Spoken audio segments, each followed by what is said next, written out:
자, 여러분, 이 세상은 병을 앓고 있습니다. 자세히 들여다보면 환자가 따로 있는 게 아니에요. 다 환자예요.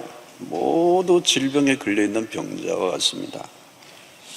세상을 이렇게 보면 거대한 병동이라고 이렇게 해도 되겠죠. 병원에만 입원해 있는 분만 아픈 게 아니고 그 몸이 아픈 분들이고, 사실은 이 세상 전체가 거대한 병동과 같습니다. 환자들이죠. 정상인이 없습니다. 베데스다 목과와 같죠. 수많은 병자들이 신음하고 있는 그곳. 온 세상이 병들어 신음하고 있는데요. 그것은 육체적인 질병, 또 정신적인 질병, 또 영적인 질병 다 포함되겠죠. 근데 이 질병의 그 한가운데는 뭐가 있습니까? 고통이라고 하는 게 있습니다. 고통. 우리가 신음하는 게 고통 때문이거든요. 종합병원에도 입원해 계신 분이 이렇게 너무 고통스러우니까 좀 나를 데려가 달라. 이렇게 다 치우고 나 죽고 싶다. 이 고통을 견디고 싶지 않다. 이 고통, 인간이 고통하는 세상. 질병에 걸리면 고통하게 되죠. 이 병의 원인은 거슬러 올라가면 죄라고 할 수 있습니다. 범죄한 세상에 대한 하나님의 심판이 이 고통을 가져오게 된 것입니다.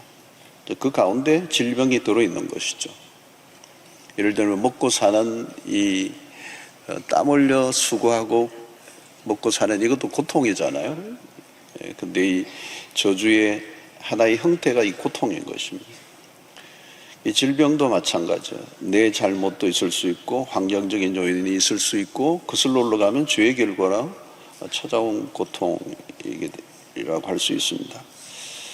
그래서 병들어 고통하는 세상을 보면 죄가 가져온 것이 얼마나 무서운가를 보게 되죠. 또 병에 걸리면 그 병이 나를 지배합니다. 금방 낫는 병은 큰 문제가 아니죠. 그러나 암과 같은 병은 죽음으로 몰고 갑니다. 이 질병과 죽음은 붙어 있는 거죠. 마음의 상처도 병입니다. 정상적인 삶을 살지 못하죠. 마음의 병이 있으면. 우리가 인간관계, 우리의 삶의 모든 그 관계의 아픔들은 사실은 우리 안에 있는 마음의 상처들의 어떤 후유증이라고 볼 수가 있을 것입니다. 관계를 맺는 게 어렵잖아요, 여러분. 관계를 맺는 게 어렵고 사랑하는 게 힘들어요, 그죠? 가족 관계 안에서도 늘 갈등하고 하는 것은 가장 이렇게 가까운 사람도 사랑하기 힘든 우리의 내면의 아픔이 있는 것입니다. 그래서 관계 맺는 것도 참 어렵고 또 유지하는 것도 어렵고 또 잘 깨어지기도 하고, 이게 다 우리가 고통하는 것입니다. 그리고 이것이 우리의 어떤 마음의 질병의 현상들이죠. 그래서 우리는 스스로 소외시키고 또 다른 사람을 소외시키기도 합니다. 이런 질병에 걸리면 무력해집니다. 그래서 어쩔 수 없이 이기적인 존재가 되고 또 타인의 도움을 받아야 되고,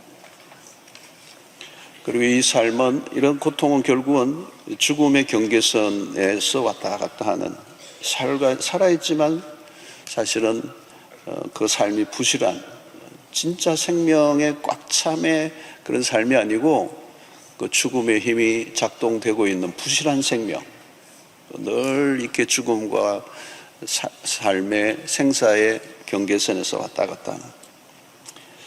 요즘 여러분 정신적으로 병들어 있는 분들이 참 늘어난다는 거 우리가 실감하잖아요. 의학적인 병명도 계속 이렇게 늘어나는 것 같아요. 또 치료제도 계속 개발되지만 병의 속도가 더 빠르고, 또 이런 정신적 질병, 결함, 이런 것들이 우리의 삶에 고통으로 다가오는 겁니다. 그래서 그냥 관계가 깨어진 게 아니고 사실은 우리의 안에 먼저 문제를 갖고 있는 거죠. 이혼이란 그런 아픈 현실이 원치 않지만 찾아오는 거잖아요. 그게 어떤 특별해서 그런 게 아니라 우리의 삶에 이게 오늘날 보편적으로 찾아오는 그런 아픔들입니다. 그리고 중독도 마찬가지입니다. 알코올 중독에 빠져 있는 분들이 뭐 알코올을 뭐 그렇게 중독에 빠지고 싶어서 빠졌겠습니까? 괴로우니까 또 마시고 하다 보니까 이제 못 빠져나오는 거예요. 이런 불행스러운 사건들이 계속 연결되고 또 그것이 또 다른 고통을 가져오게 되고 고통이 고통을 만들어가는 거예요. 이게 이제 타락한 세상에서 불가피한 우리의 모습입니다. 우리는 본성적으로 우리는 죄인이요. 그렇죠? 그 우리의 죄인 안에는 끊임없는 욕심이 있는 거고 또 그 욕심의 문제를 우리의 힘으로 해결할 수 없으니까 그 욕심이 결국은 사고를 치는 거죠. 우리는 병든 존재라는 거죠. 그래서 우리는 다 치료가 필요한 사람들. 우리 모두가 죄인이라는 말이에요. 죄인은 그 인생에 찾아오는 고통을 안고 사는 겁니다. 그래서 우리 모두에게는 구원이 필요한 것이죠. 예수님의 공생애 동안에 병자들이 많이 있었습니다. 뭐 귀신 들린 사람들도 있었고 또 다양한 병에 걸려 있는 사람들을 고쳐 주셨습니다. 주님의 공생애의 세 가지예요. 하나는 이 설교, preaching, 하나는 가르침, teaching, 하나는 힐링이었습니다. 중요한 사역 중에 하나가 치유 사역이었습니다. 하나님의 나라가 임하심, 그리스도가 오심으로 하나님의 나라가 시작되고 하나님의 나라가 시작되었다는 것을 알려주는 것은 이 비정상적인 고통하는 세상, 병든 세상을 치유하는 그 사역은 매우 중요한 것이었습니다. 자, 그리스도가 오심으로 시작된 이 치유와 회복, 이것을 우리가 오늘 또 경험해야 돼요. 그래서 우리 교회에 와서 복음을 듣고 말씀을 듣는 일들 속에 계속해서 우리 안에 치유와 회복의 경험을 해야 하는 것이죠. 자, 그런데 문제는 내가 병에 걸려 있다는 걸 인정하는 게 필요합니다. 내가 병에 걸려 있습니다. 나는 정상인이 아닙니다. 이거를 우리가 인정해야 합니다. 나는 지금 아픕니다. 나를 고쳐주십시오. 그죠? 몸이 아픈 분도 그러잖아요. 병원에 가야 되잖아요. 병원에 가서 나의 연약한 부분을 이게 내 보여야 되잖아요. 진찰도 해봐야 되고 막 검사도 해봐야 되고 실치만 해야 되잖아요. 나는 지금 죽기 직전인데 말기암 환자인데 나 괜찮습니다. 이러면 어떻게 돼요? 안 되는 거죠. 그런데 환자들의 대부분은 자기가 아픈 걸 부정하는 거죠. 나 괜찮습니다. 병원에 가보자 그러면 완강하게 거부하고 당신 좀 아픈 것 같아 그러면 네가 더 아프다 그러고 인정을 안 하는 거죠. 내가 죄를 지었습니다. 나는 문제가 많습니다. 나는 중증을 앓고 있습니다. 나는 심각한 상태에 있습니다. 이거를 인정을 하고 고쳐달라고 호소를 해야 되는데 그걸 안 한다는 거예요. 인류의 모든 사람이 다 죄인입니다. 다 하나님의 구원이 필요합니다. 그런데 인정을 안 하죠. 내가 무슨 죄인이냐. 당장 죽을 사람인데 자기의 정상을 인정하지 않는, 이게 늘 보는 우리의 상황입니다. 죄로 인해 인간은 시한부 인생입니다. 말기예요. 다 말기 환자와 다 똑같습니다. 그런데 나는 멀쩡하다, 나는 치유가 필요 없다, 나는 괜찮은 사람이다, 부인하는 거죠. 그 부인하는 이유가 뭘까요? 죄성으로 가득한 자존심 때문에. 교회 와서도 끝내 자신의 죄를 통렬하게 인정하고 회개하는 경험이 없이 교회를 다니는 분들이 있어요. 이 십자가가 안 와닿는 거예요. 뭘 나를 위해서 저렇게 죽으셔야 해. 십자가가 인정이 안 되는 거예요. 십자가가 거북하고 십자가가 끄리끼는 거예요.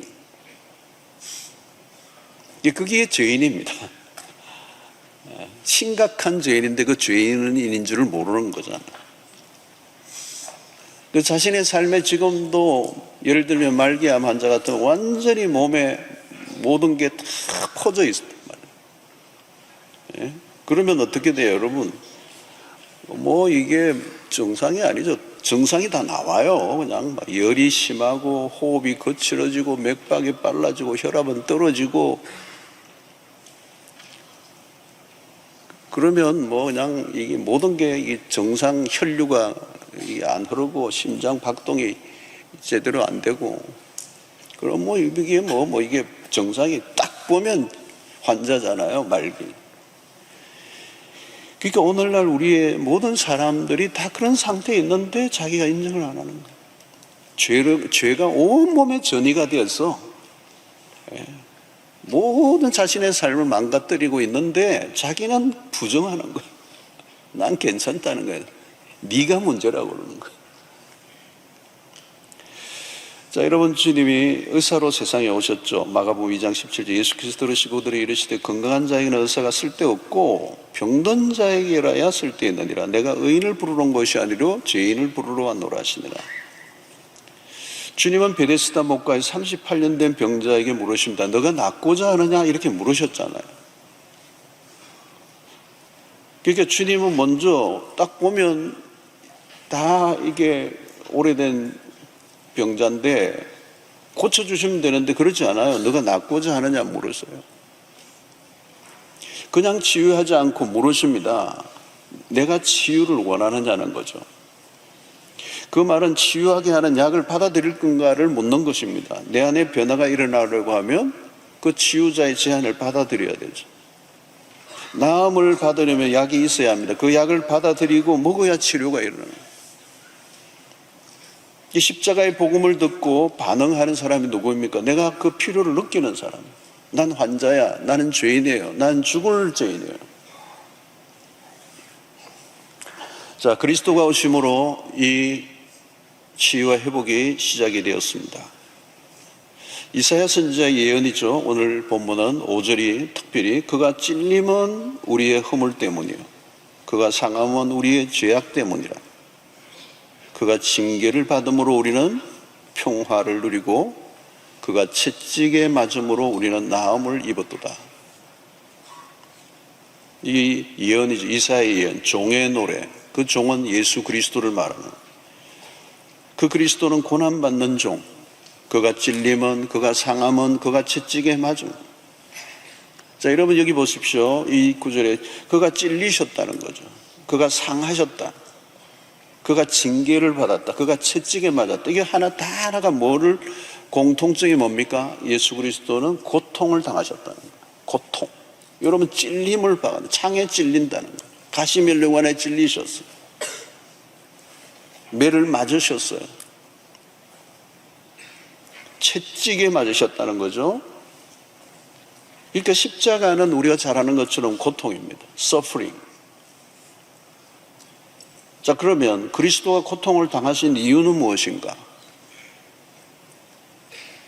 뭘까요, 여러분? 그리스도가 고통을 왜 당하셨죠? 오늘 여기에 표현이 그거예요. 그가 찔림은 우리의 허물 때문에, 그가 상한 우리의 죄악 때문에. 그러니까 그리스도가 고통을 당하신 이유는 우리가 겪는 고통과 연관이 있다는 겁니다.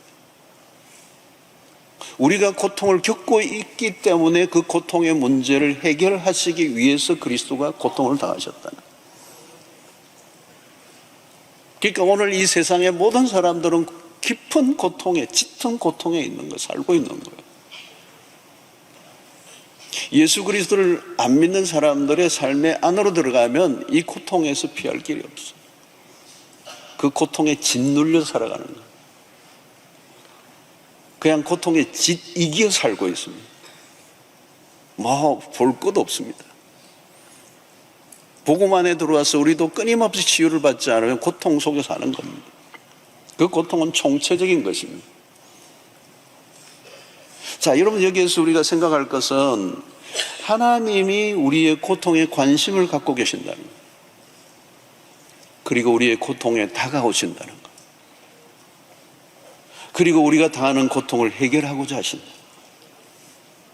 여러분, 누가 나의 고통에 깊이 다가온 적이 있습니까? 없습니다. 누가? 그냥 고통을 홀로 겪는 거예요, 여러분. 이번에 보신 분 경험해 보셨죠? 뭐 왔다 갔다 뭐 병문안도 왔다 갔다 하고 막 가족들도 있는데 그 고통 안으로 아무도 들어올 수 없습니다. 그 고통은 그분만의 고통이에요. 고통이 깊으면요 더 외로워집니다. 아무도 우리의 고통에 다가올 수도 없고 다가와도 해결할 길도 없어요. 그래서 여러분 병상에서도 그냥 외로이 돌아가시는 거예요. 부모님들도 어른들도 자식들 뭐 다 뭐 울고 그러는데 돌아서면 또 짜장면 먹고 잠깐 볼 때만 그렇게 마음이 그렇지 돌아서면 다 잊어버려요. 계속 기억하고 계속 울어도 그 사람도 못 살아요. 누가 우리의 고통에 깊이 다가올 수 있느냐? 누가 우리의 고통에 관심을 가질 수 있는 사람이 있어요? 없어요. 없어요. 각자 도생이에요. 엄격히 얘기하면.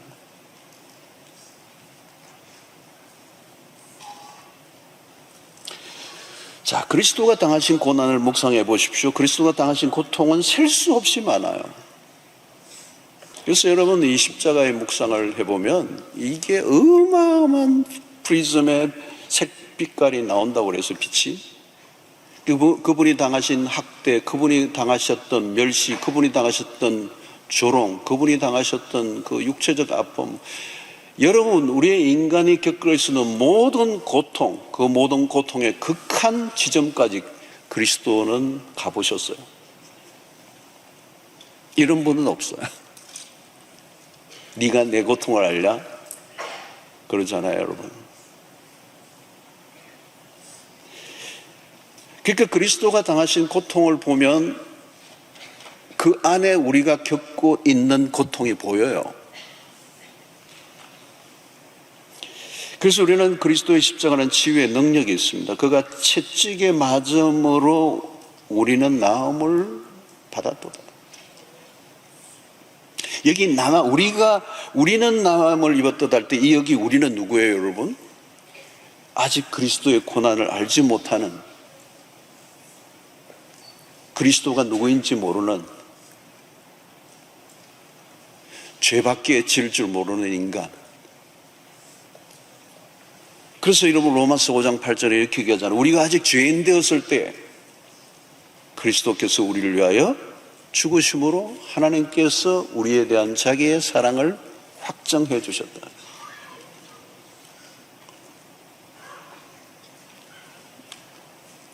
그리스도께서 대신하여 죽으신 죽음으로 주어진 은혜가 우리를 낫게 했다는.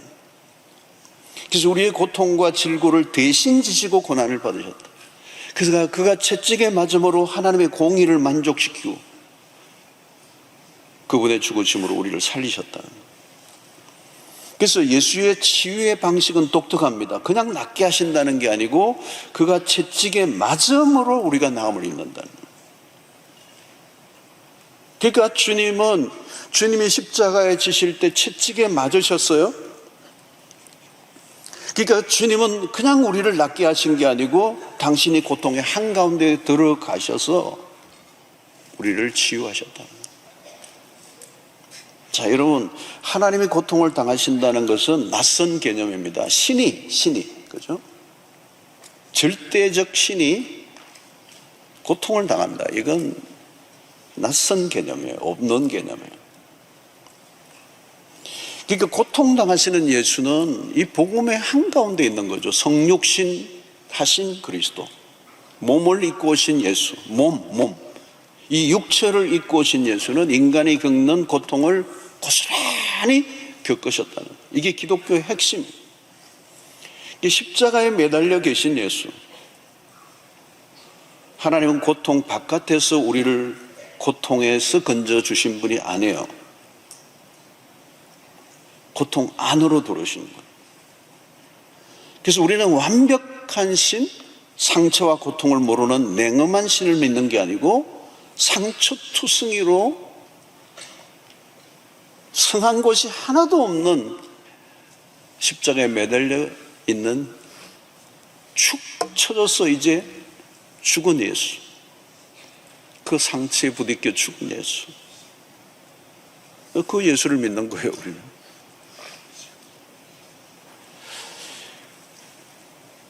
여러분, 그리스도의 십자가 가까이 갈수록 우리가 뭘 느끼는 것입니까? 우리 편에서 우리 위에 당하신 고난이 얼마나 처절하셨는가, 그리스도의 고난이 얼마나 처절한 것이었는가. 그래서 우리가 성찬식에서 떡과 잔을 무심하게 받으면 안 됩니다. 주님의 살이, 우리 떡을 받아, 요즘은 뭐 이렇게 전병으로 하니까 영 맛이 이렇게 안 나요. 이게 조금 시각적으로, 촉각적으로 해야 되는데, 우리가 사람이 많으니까 편리함이 있어서 좀 그래서 약간 좀 마음이 그래요. 사실은 이게 큰 빵덩이를 찢으면서 말이죠, 이게 리얼한 느낌이 들어야 돼요, 사실. 주님의 살이 갈가지 찢어진 거죠.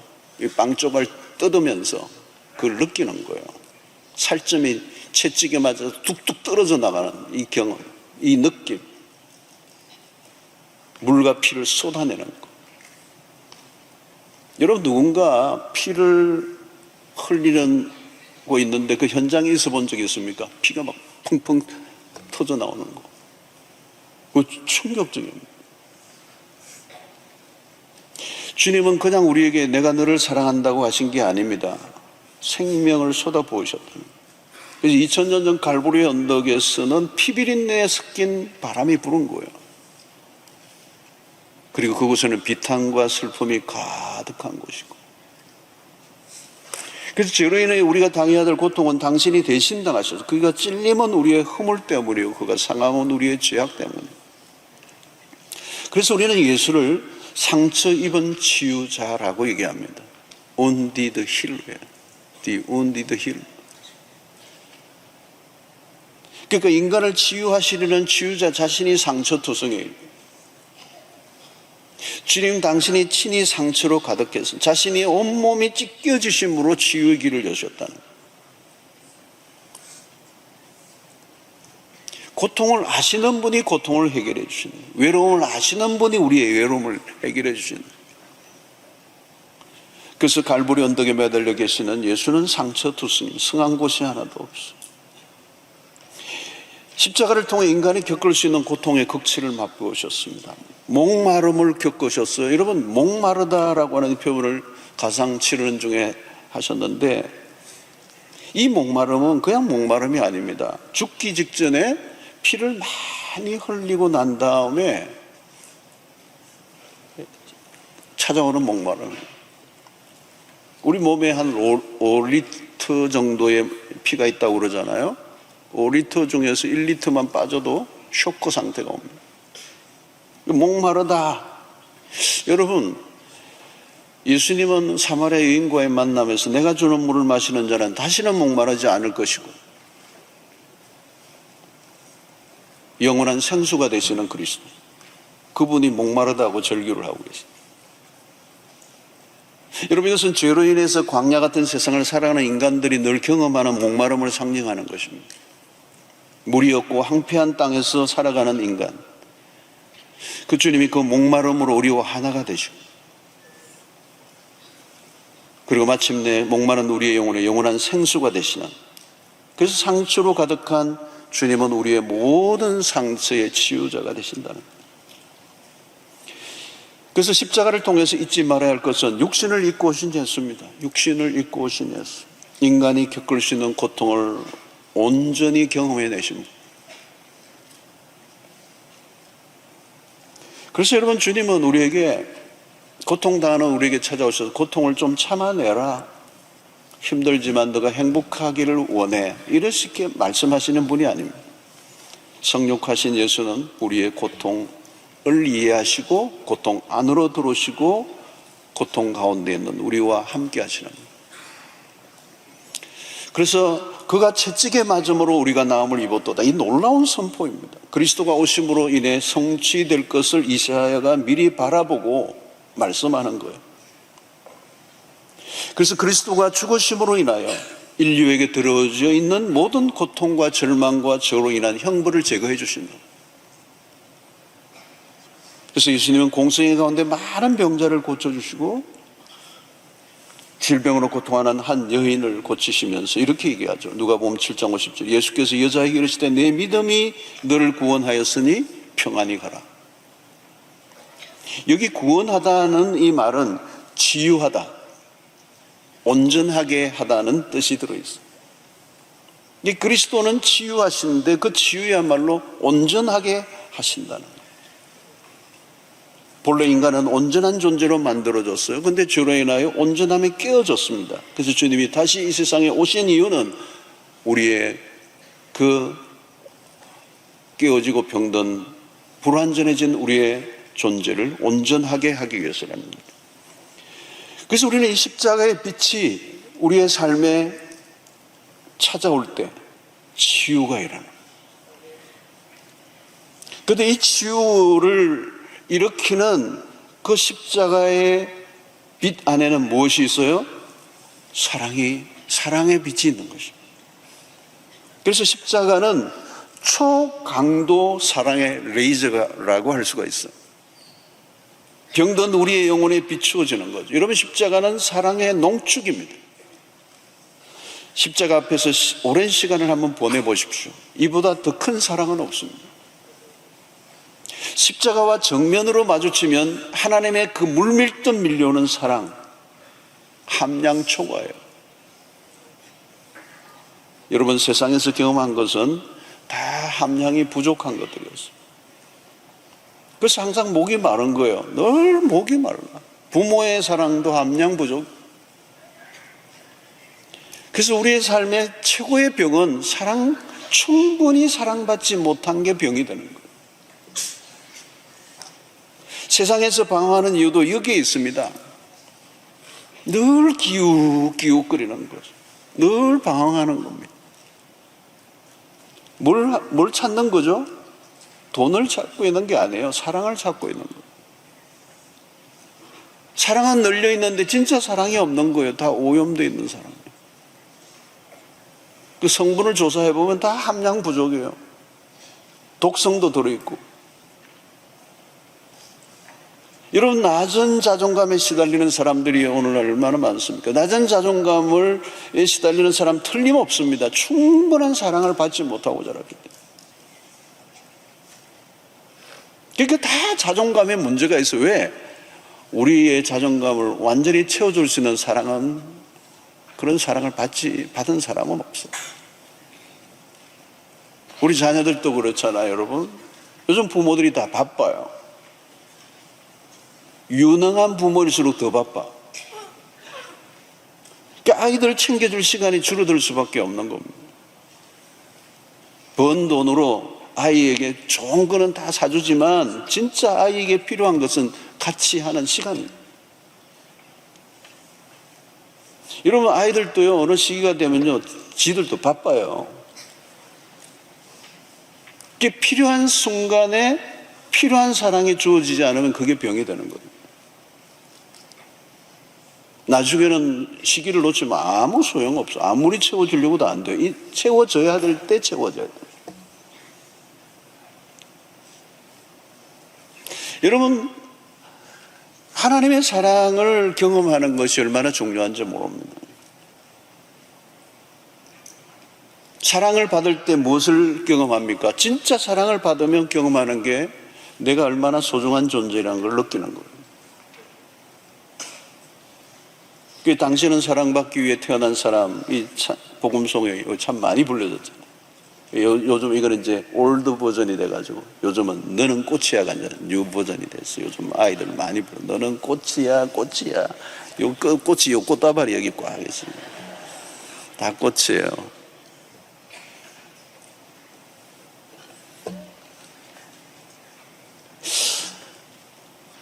세상에서는 나는 별로 소중한 존재가 아니라고 하는 걸 느끼는 거죠. 무가치함을 느낄 때가 있고. 여러분, 오늘날 우울증과 자살이 얼마나 많습니까? 비극적인 일들이 오늘날 우리가 얼마나 많이 나죠. 삶이 어둡고 찝찝하고 스스로 굴을 파고 들어가고,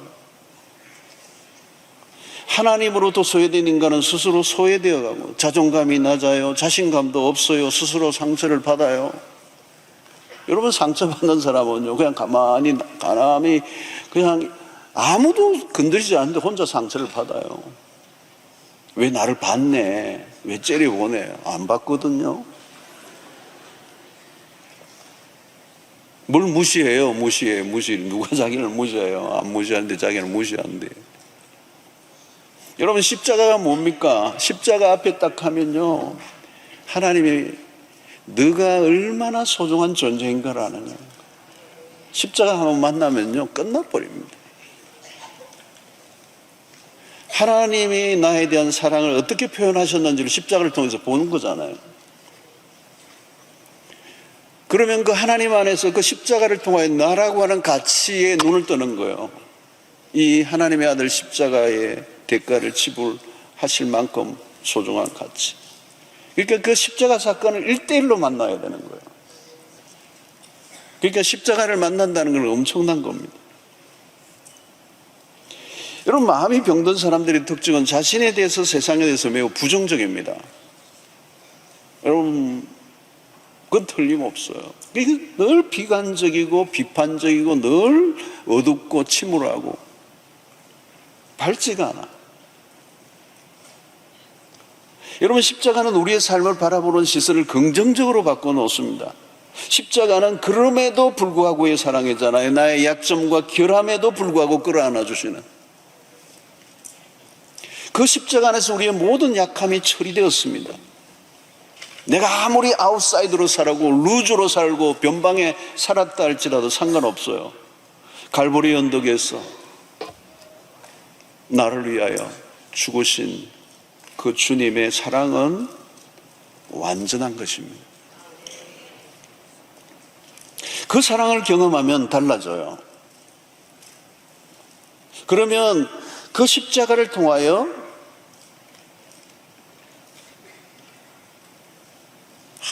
하나님 안에서 나를 사랑할 줄 아는 거예요. 그러니까 하나님이 나를 사랑하시듯이 나를 사랑하는 단계로 가야 돼요. 그냥 내가 나를 사랑하는 게 아니고 하나님이 나를 사랑하셨듯이 내가 사랑하는 거예요. 여러분, 내가 그냥 나를 사랑하는 게 아니에요. 하나님이 나를 사랑하신 것처럼 내가 나를 사랑하는 거, 이게 중요합니다. 그냥 내가 사랑하는 건 위험해요. 왜? 그 안에 자신의 욕망이 끼어드는 거죠.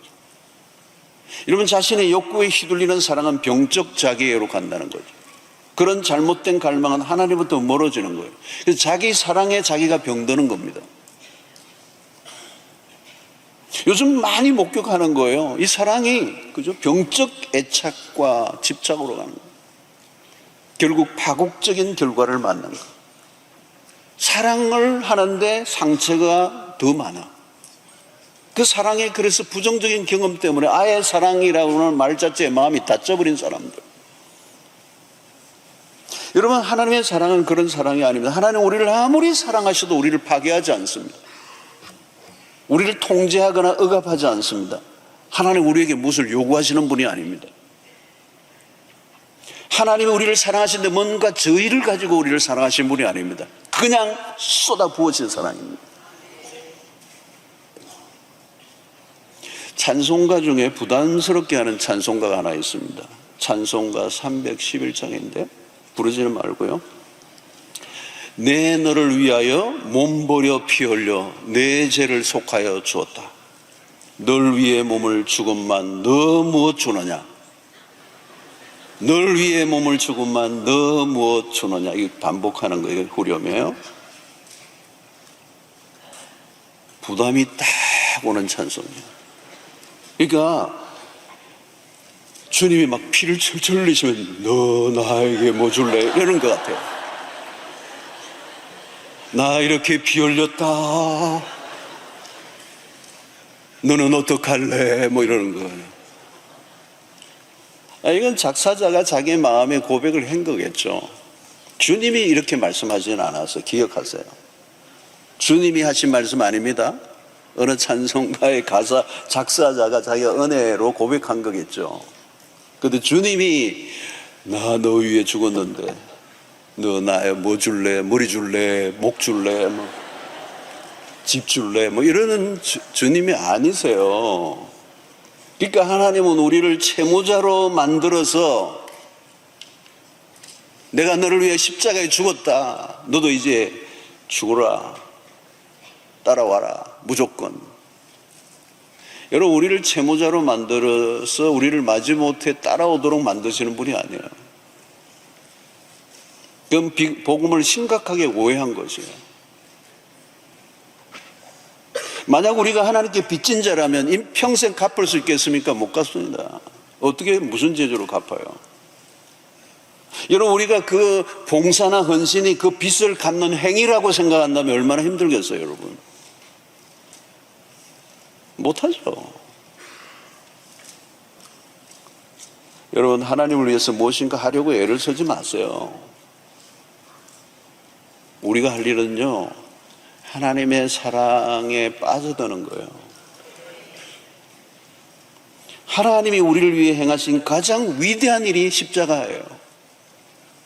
그렇다면 그 십자가 사건을 통해 보이신 하나님의 사랑을 충분히 알고 받고 누리는 것보다 더 귀한 건 없어요.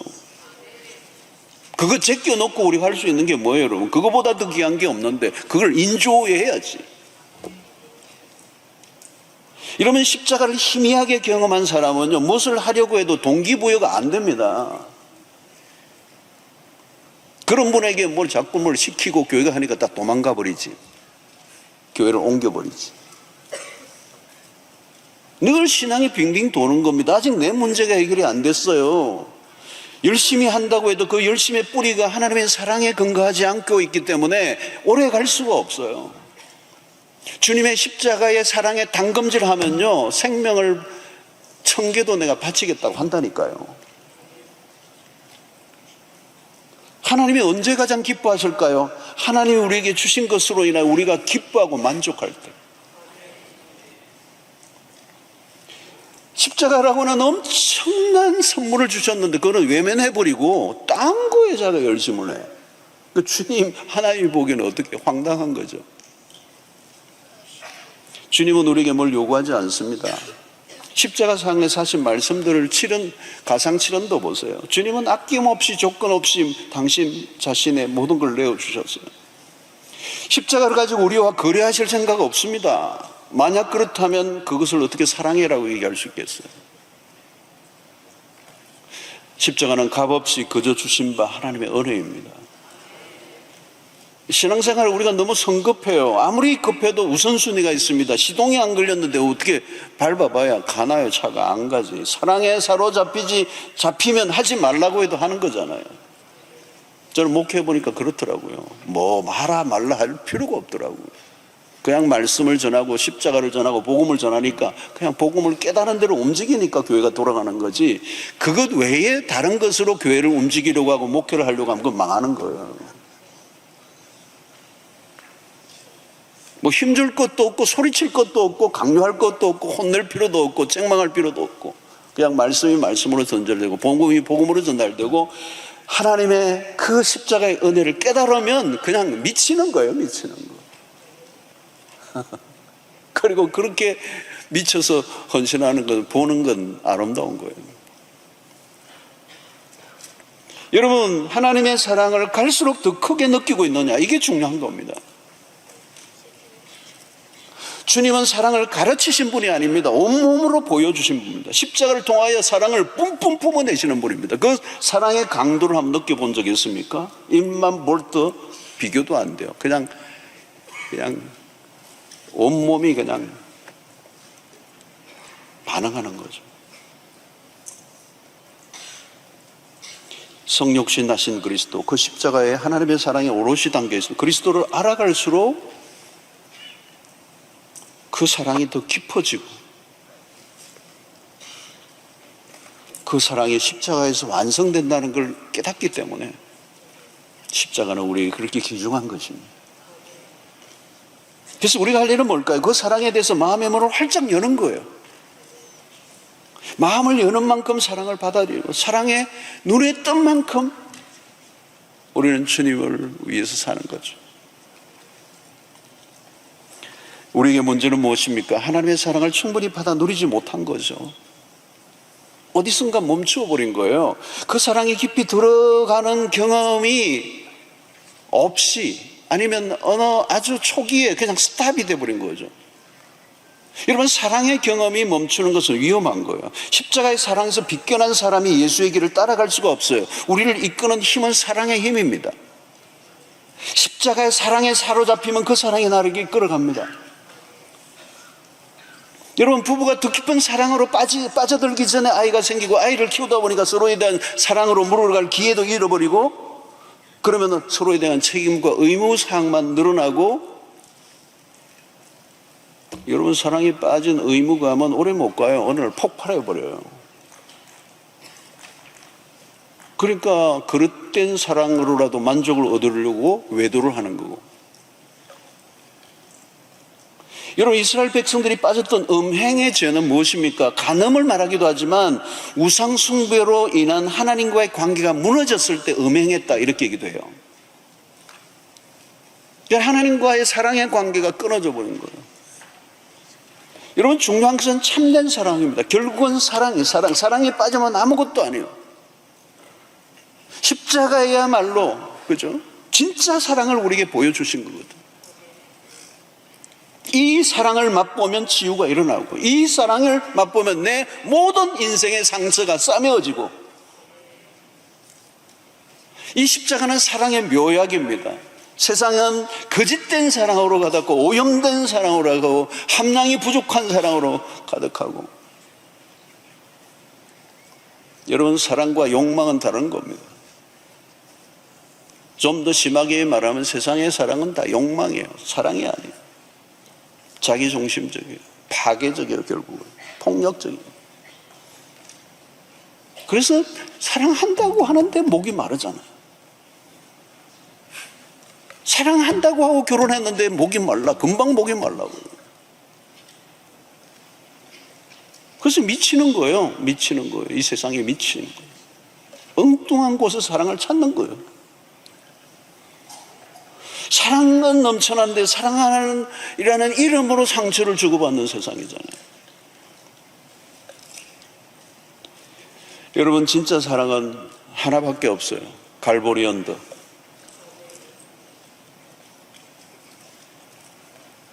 요한일서 4장 10절에 사랑은 여기 있으니 우리가 하나님을 사랑한 것이 아니요 하나님이 우리를 사랑하사 우리 죄를 속하기 위하여 한 목적으로 그 아들을 보내셨습니다. 사랑은 여기 있으니, 하나님은 사랑이시라.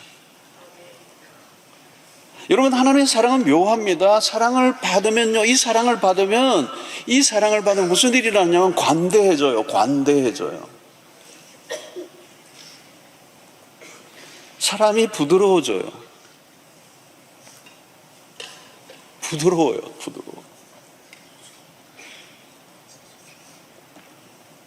관대해진다는 뭘까요? 품어요. 여러분, 사랑을 받으면 받을수록 더 온전한 사랑을 하고 싶어져요. 하나님으로부터 받은 사랑을 나도 한번 재현해보고 싶은 마음이 드는 거죠. 자발적 헌신이 일어나요. 희생을 희생이라고 여기지 않아요. 상처 입은 자에게 다가가요. 주님처럼. 여러분, 하나님의 사랑을 받고 완전히 회복된 상태는 어떤 것입니까? 자기 애에 머물러 있지 않습니다. 자기 애에서 나만 사랑하려고 했던 병적 자기 애에서 해방이 돼요. 이게 일어나야 진정한 치유예요. 이 그때부터 무슨 일이 일어납니까? 다른 사람에게 온전한 사랑을 베풀 수 있는 거죠. 왜? 내가 온전한 사랑을 받아보았기 때문에. 그 온전한 사랑은 나를 치유하게 되고, 치유받은 사람은 이제 또 다른 사람을 사랑하게 되는 거죠. 내가 이전에 그 사랑 없을 때 힘들었던 내 삶을 생각해 보니까 고통하고 있는 사람들이 눈에 띄는 거예요. 그리고 내가 받은 사랑을 흘려보내는 거죠. 이게 온전한 치유예요. 온전한 치유는 내가 사랑을 받는 것으로 끝나지 않습니다. 내가 받은 사랑을 흘려보내는 것입니다. 흘려보내지 않고 있다면 아직 그 사랑은 온전하지 않아요. 왜? 자기 안에 아직도 결핍이 있는 거예요. 내 안에 풍성해야 흘러갈 수 있는 거잖아요. 나도 내가 힘든데 누구를 사랑해요? 그러니까 자기에 빠지는 거잖아요. 이런 모든 건 사랑으로 귀결됩니다. 이 세상이 이렇게 병든 이유는 뭘까요? 왜 이렇게 폭력적이고 사나워졌습니까? 왜 그렇게 억울하다고 하는 사람들이 많습니까? 진정한 사랑을 맛보지 못했기 때문에. 여러분, 이 세상은 시스템이나 제도의 문제일까요? 경제나 복지의 문제일까요? 탁월한 인물 부재의 문제일까요? 여러분, 우리는 십자가에서 답을 찾아야 돼요. 십자가 외에 답이 없어요. 사랑, 병든 영혼을 치료하는 사랑. 자기 자신의 문제도 해결되지 않은데 누구를 섬기고 사랑하고 회복시킬 수가 있어요? 사고만 치는 거지. 사랑이 빠지면 그 무엇으로도 채워도 안 돼요. 그래서 여러분, 그가 채찍에 맞음으로 우리가 나음을 입었다.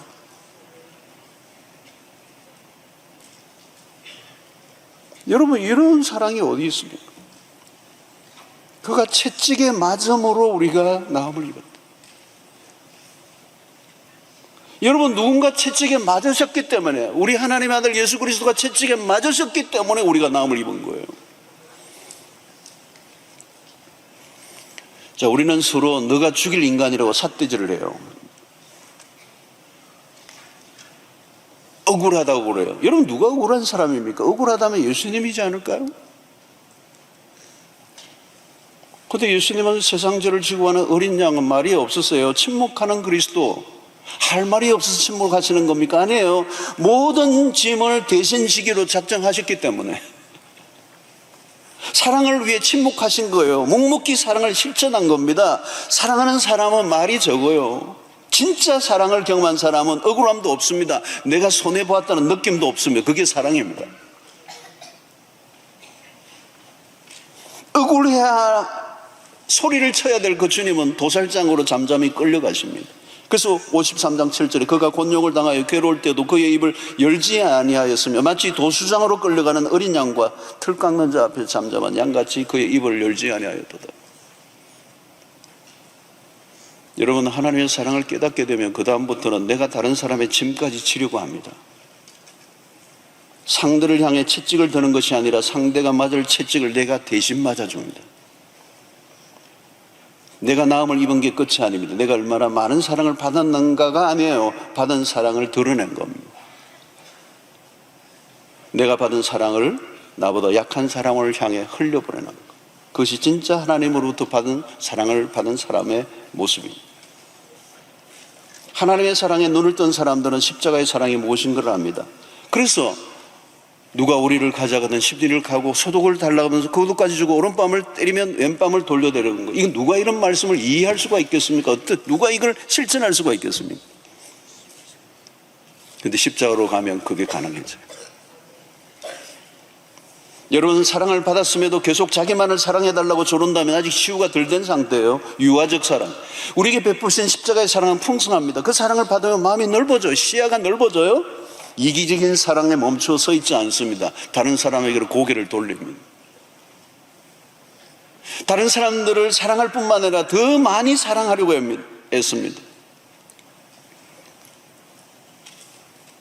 여러분, 세상은 다른 사람의 죄와 문제를 지적하고 죽이라고 하는 사람은 많아요. 그러나 그들의 죄를 끌어안고 울어주고 그 책임을 자신에게로 돌리려고 하는 사람은 없어요. 왜 그래요? 아직 십자가까지 가보지 못했기 때문입니다.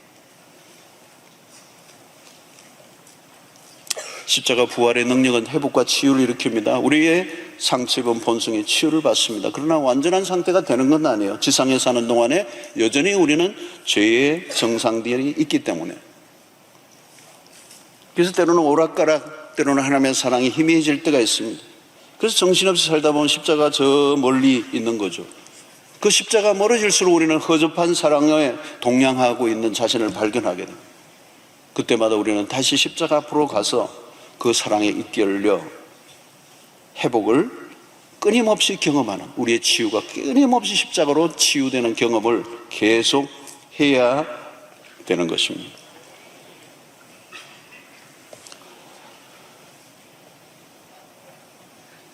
사랑하는 성도 여러분, 세상을 움직이는 힘은 사랑입니다. 십자가 사랑. 그 사랑의 힘이 저와 여러분을 붙들고 있고 그 사랑의 힘이 교회를 견고하게 붙들고 있습니다. 이제 상처 입은 치유자로 살아가는 여러분들 되시기를 바라고, 그 상처를 실천내는 일은 힘들어요. 그러나 내가 하려고 하면 실패해요. 어떻게 해요? 십자가의 사랑에 내가 깊이 담금질 되는 거, 그 사랑에 푹 빠져드는 거. 그가 채찍에 맞음으로 우리가 나음을 입었도다.